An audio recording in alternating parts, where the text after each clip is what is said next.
Je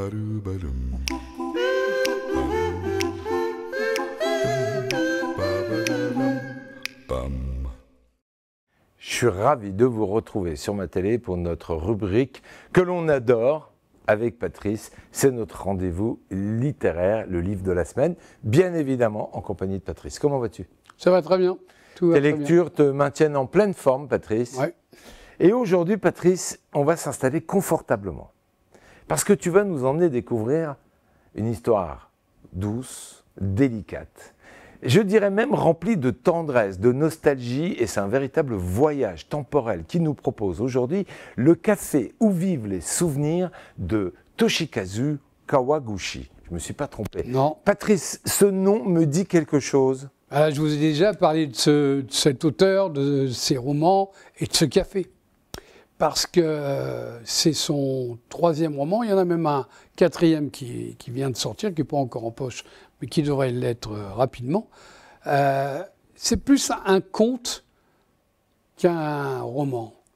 Parce que ça nous emmène dans quelque chose qui est un peu surnaturel, chose que j'étais censé ne pas aimer, et que j'adore, parce que c'est un moment très, très doux dans notre vie agitée.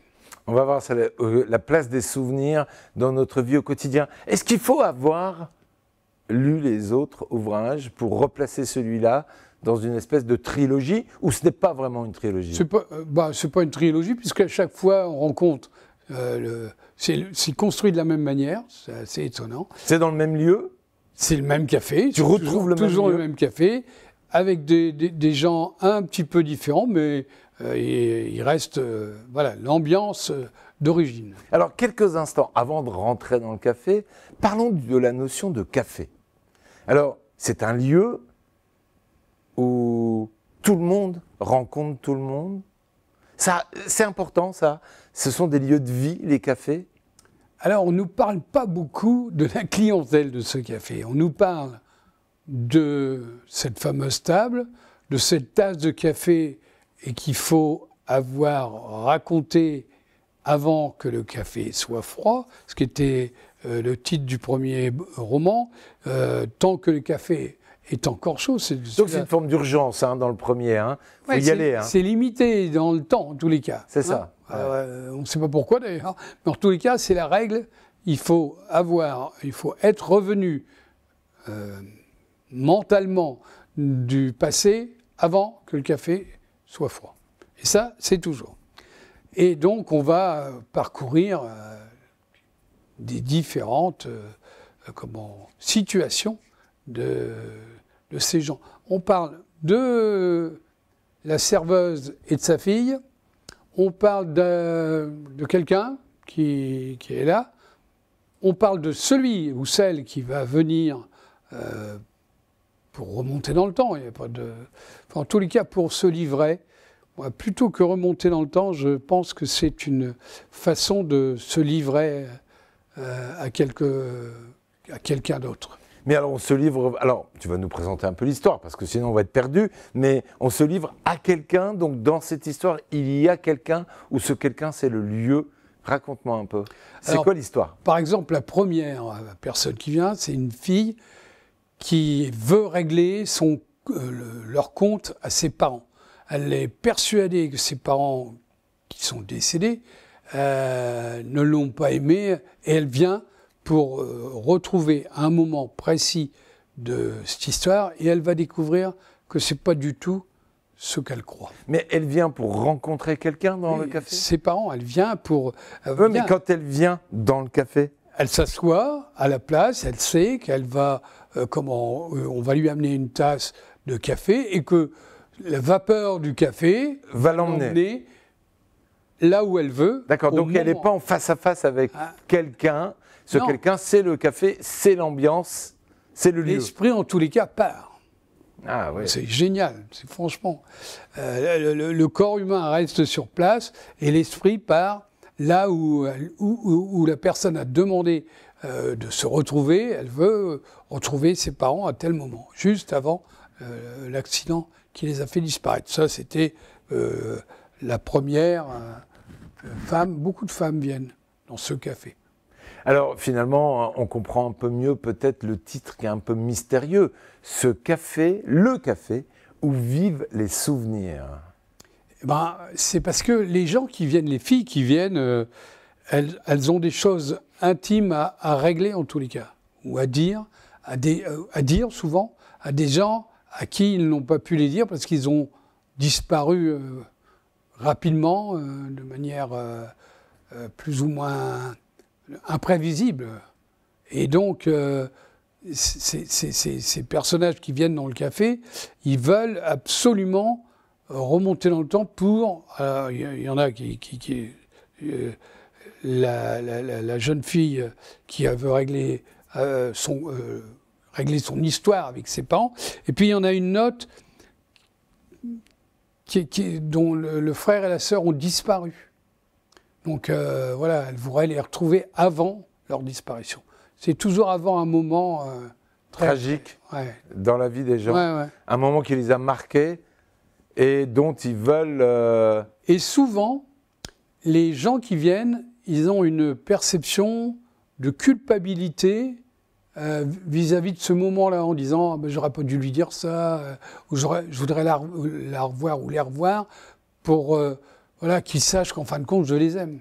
Alors, puisqu'il n'y a pas d'interlocuteur dans ce café face à ces gens, et que l'interlocuteur, c'est le lieu, le café et l'ambiance.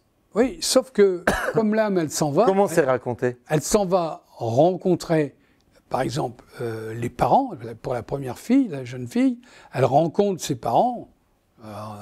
C'est décrit comme une vraie rencontre. La maman, elle lui explique le pourquoi et le comment. Donc, elle vit, son esprit, en tous les cas, vit un moment particulier. C'est pour ça que tu nous parlais un peu de surnaturel. Ah, oui, il y a cette histoire de voyage, de retour dans nos souvenirs. Comment l'auteur nous amène dans cette histoire? Parce que quand on parle de surnaturel, il faut aussi embarquer le lecteur avec soi. Comment il fait ça? Comment il amène? Alors, c'est tous des gens très sincères qui se dévoilent. Et se dévoiler, c'est très impudique. Et qui se dévoilent sincèrement, qui disent, voilà, j'aurais pas dû ci, ou je croyais ça, et donc, ça donne un côté très attachant au personnage dont on va parler. Mais il faut rendre crédible cette histoire de voyage. Comment est-ce que l'auteur arrive à rendre ce moment de transformation, de voyage, crédible à tes yeux en tant que lecteur? Alors, parce qu'on ne se pose pas trop de questions. Parce qu'on sait que la personne elle rentre dans le café, elle s'installe, il y a une espèce de rituel, et on sait qu'une fois que le café est servi, elle va retrouver celle ou celui qu'elle veut à un moment donné du temps. Évidemment, du temps passé. Mais, comme dans le premier roman, il y a un phénomène. Quoi qu'il fasse, quoi qu'il dise, ça ne changera rien au déroulement de l'histoire. La disparition, par exemple, des parents. Mais ça permettra de régler des problèmes psychologiques ou humains. Ouais, en fait, finalement, est-ce qu'on peut parler de psychologie à travers cet ouvrage? Moi, je crois que ce café-là, c'est un psychologue. C'est un psy qui est superbement décrit et qui ne donne pas matière à réflexion. C'est-à-dire que faut le lire, faut le prendre tel que. Moi qui suis plutôt réfractaire à tout ce qui est surnaturel, ça ne va pas poser de tout de problème. Alors, les gens viennent parce qu'ils veulent éclaircir un moment un peu douloureux de leur vie, puisque le dénominateur commun, c'est ça. Ils ont tous vécu quelque chose de douloureux. Finalement, on s'attendrait à un livre un peu triste, un peu mélancolique, mais est-ce que pour autant, on a des sentiments de bonheur, où on n'est que dans la mélancolie, ou alors dans un mélange des deux? On est à la fois dans la mélancolie et dans la réflexion. Et moi, il y a une chanson qui m'a poursuivi tout le long du livre, c'est la chanson des Chédid, qui est, il faut dire aux gens qu'on aime, qu'on les aime tout le temps, Ouais. pas quand ils sont plus là. Bien sûr. Et en fait, dans ce roman, on voit qu'ils n'ont pas eu le temps ou ils n'ont pas pu, pour des raisons X, Y, souvent plutôt dramatiques, de dire aux gens « je t'aime » ou « je vous aime ». Oui, tu peux le dire. Voilà. Alors, quels sont les différents personnages? Puisqu'il y a un ensemble de personnages qui viennent vivre cette expérience dans ce café ou rencontrer ce psychologue dans ce café. Alors, c'est beaucoup de femmes dans Pourquoi? Ah, je ne sais pas. On ne sait pas. Non. C'est souvent des femmes qui ont envie de se raconter. C'est souvent des gens qui ont perdu quelqu'un voilà, et qui veut leur dire des choses, intimes qu'ils n'ont pas osé leur dire quand ils étaient là. Et est-ce que chacun a un parcours de vie un peu différent? Ça veut dire qu'à travers chacun d'entre eux, tu ressens quelque chose de différent, toi? Oui, parce que d'abord, c'est pas les mêmes, c'est pas la même raison, c'est pas le même contexte.